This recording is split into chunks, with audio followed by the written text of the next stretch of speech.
کبھی ایسا محسوس ہوا ہے آپ اپنی کوئی خوشی، کوئی کامیابی سوشل میڈیا پر شیئر کرتے ہیں اور اگلے ہی لمحے جیسے ہوا میں کچھ بدل جاتا ہے، ایک انجانی سی بے چینی، سکون کا غائب ہو جانا؟ آج ہمارے سامنے کچھ نفسیاتی مضامین اور روایتی متن ہے جو اسی سوال کی گہرائی میں اترتے ہیں۔ کیا ڈیجیٹل دنیا میں نظر لگنا ایک حقیقت ہے یا صرف ہمارے ذہن کا وہم؟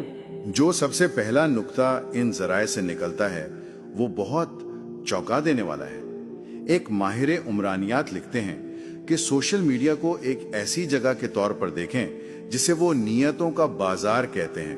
نیتوں کا بازار؟ جی، یہاں نظر آنکھ سے نہیں لگتی، نیت سے لگتی ہے۔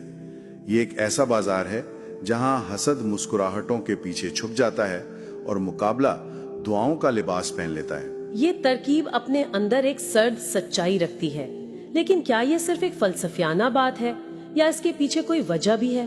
مطلب کسی کی بری نیت، کسی کا حسد جو ہزاروں میل دور بیٹھا ہے، وہ حقیقت میں کسی پر اثر کیسے ڈال سکتا ہے؟ بالکل، اور یہیں سے دوسرا مضمون شروع ہوتا ہے۔ ایک ماہر نفسیات اسے لاشعوری منفی توانائی کہتے ہیں۔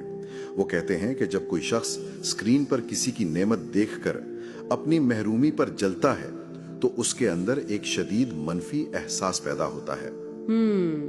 یہ احساس لفظوں میں بیان نہیں ہوتا، یہ خاموش رہتا ہے، لیکن یہ ایک توانائی کی لہر کی طرح اس شخص کی طرف سفر کرتا ہے۔ اسلامی روایات میں بھی تو یہی اشارہ ہے۔ حدیث ہے کہ نظر بد حقیقت ہے، مسئلہ دکھاوا ہے اور اس شکر کی کمی ہے جو اس نعمت کو محفوظ رکھ سکتا تھا۔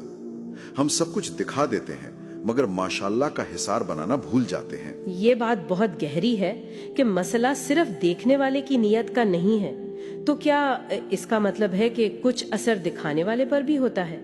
یہ نظر کی کوئی دوسری قسم ہے؟ یہ دوسری اور زیادہ خطرناک قسم ہے، خود کو ہزاروں اجنبی آنکھوں سے دیکھنے کا عمل۔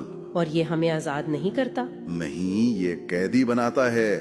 نفسیاتی مضمون میں اسے تھرڈ پرسن آبزرویشن کہا گیا ہے، یعنی آپ اپنی زندگی جیتے نہیں، اسے دوسروں کی نظر سے دیکھتے ہیں، پرکھتے ہیں۔